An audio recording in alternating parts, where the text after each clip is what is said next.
Доброго дня, шановні друзі! Ви на каналі Правда про брехню, де ми разом з вами викриваємо приховані сенси російської пропаганди, які можуть нам з вами загрожувати та перешкоджають українській перемозі. І сьогодні ми поговоримо про те, як міністр закордонних справ Угорщини Петер Сіярто, оперуючи російськими пропагандистськими наративами, розказував про загрози суверенітету Угорщини. Про що мова? Міністр закордонних справ Угорщини Петер Сіярто днями виступав на міжнародній конференції з європейської безпеки у Мінську. І де він заявив про небезпеку нового поділу світу на фракції. Він почав свій виступ російською. Добрый день, уважаемые министры, дорогие коллеги, дамы и господа. Спасибо за то, что я могу представить вам позицию Венгрии о глобальной безопасности. А далі продовжив англійською. Будемо сподіватися, що в Брюсселі нас не засудять за дискусію тут, говорить дипломат. Сіярто додав, що Угорщина має свою позицію, за яку її критикують.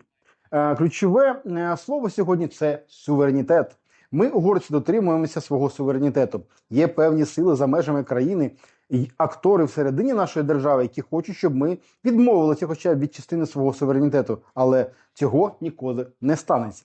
За його словами, Угорщина відчуває велике занепокоєння у зв'язку з конфліктами, тому він пропонує підтримувати контакти та діалоги для їх вирішення. Ми повинні не спалювати мости, а створювати зв'язки. Давайте остановимося з этой практикою сжигання мостів.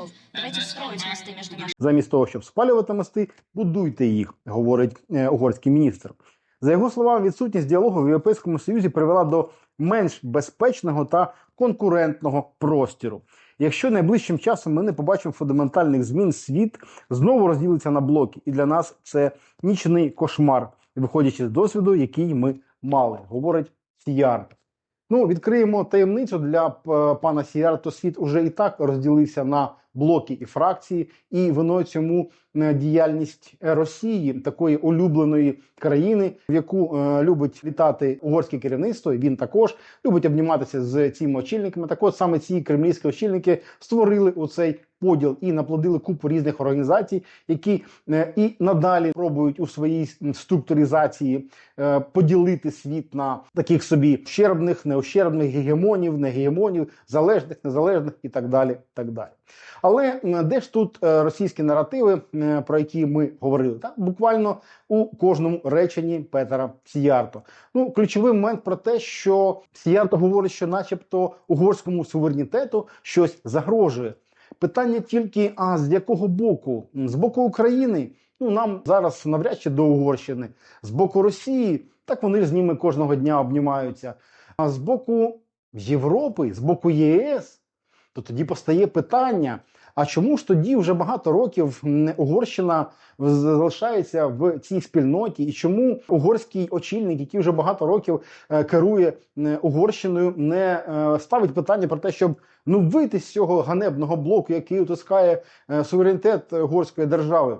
Чомусь на це Орбан не рішається. І чомусь Сіярто в цьому йому не піддакує, але ж вони бідкаються про суверенітет.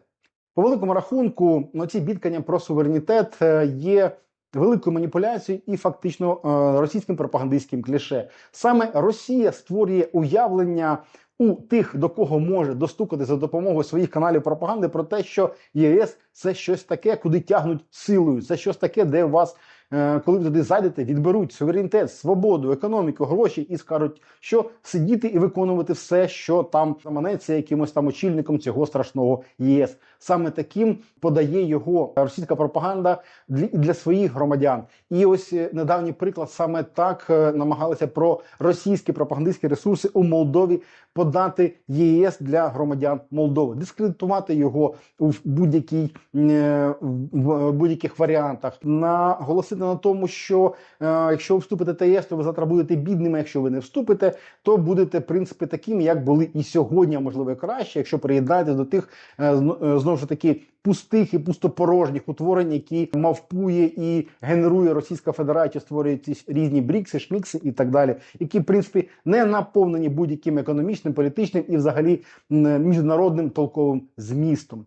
Проте, звичайно, що Петер Сіярто це не може оголосити, а розказує про загрози з боку ЄС. І тут він маніпулює вдруге. Чому? Тому що він прирівнює, вірніше, і ототожнює суверенітет держави з тими заявами, тими рішеннями, які приймає його керівництво, а це зовсім інші речі. Суверенітет Угорщини в ЄС ніхто не утискає, ніхто не говорить, що ви порушили там якісь кордони, ми зараз кудись там перейдемо, що там захопимо.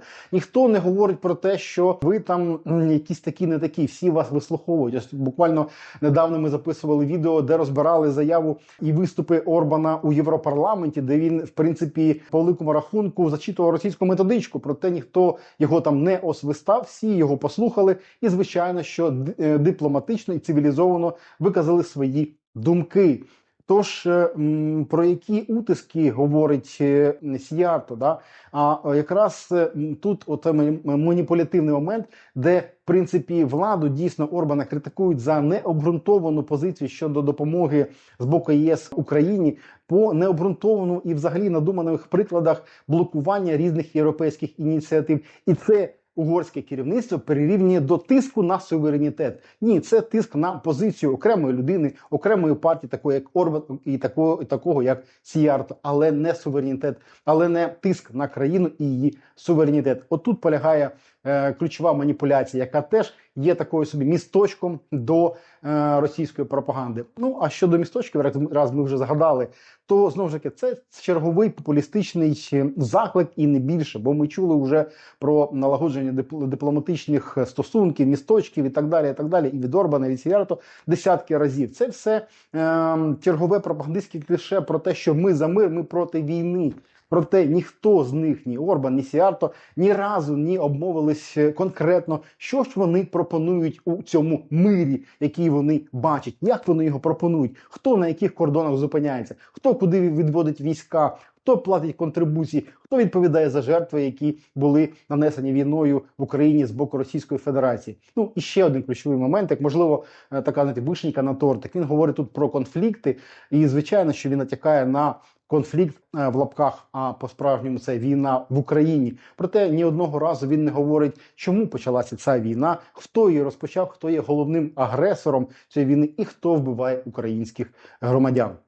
Тож, друзі, якщо ви і надалі прагнете бути в курсі таких прихованих сенсів російської пропаганди, залишайтеся з нами, ставте дзвіночок, тисніть лайк і підписуйтесь на наш канал Правда про брехню.